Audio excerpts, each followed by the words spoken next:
Hello and welcome to the Fallen Bar Knight's Guide to Erunak Stonespeaker and Mindbender Ghur'Sha. This is the third encounter in the instance Throne of the Tides. Let's get started, shall we?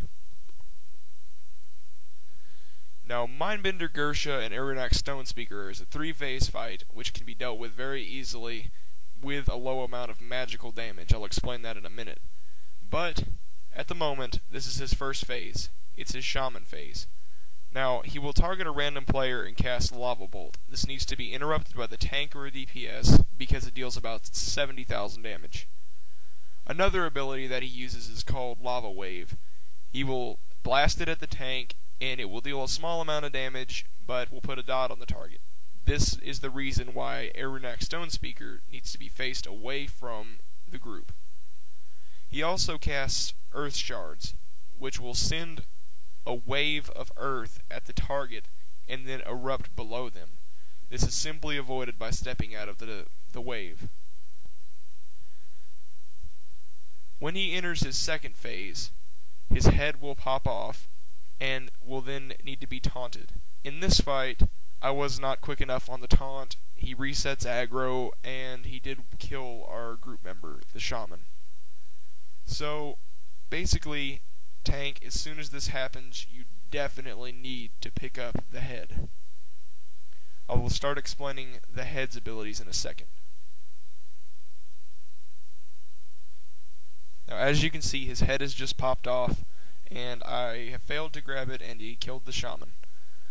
Now, basically, what happens in this phase is he's going to mind control somebody. Now, this is his third phase.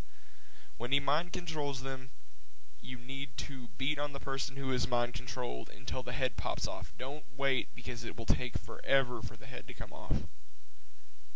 Beat him up. When the head pops off, then he enters back into his second phase, which is just a head. Now what happens here is he's going to put dust on the ground. It pacifies the target, which means you can't attack in it. Basically, you just move him away from this. The most important ability that he does in this phase that you need to watch out for is called Absorb Magic. Now, when Absorb Magic is up, it doesn't show it, but it links to every player in the room, and if they cast any magical spell, it heals him. And it's really, really quite annoying.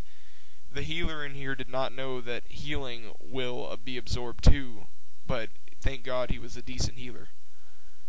Now, another thing that he does in this phase is called Mass Mind Flay, which you can avoid by line of sighting it, but it's not too much damage, so you shouldn't have to worry about it. Other than that, the fight is fairly simple.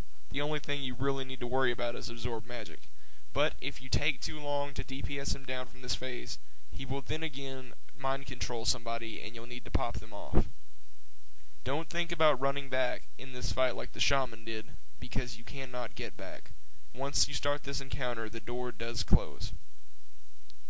As you can see, he mind controlled another person, and the best bet is to stun lock the person who is mind controlled, because whatever class they are, they will deal out the spells that they normally have. So if he were to mind control the healer, he would heal himself and would basically keep itself going forever. If he were to mind control me, I would just be taking forever to kill because I have so much health. But other than that, the fight is very simple and should be dealt with easily. Thank you for watching. Remember to rate, comment, and subscribe. My name is Mystisis, and I am signing off.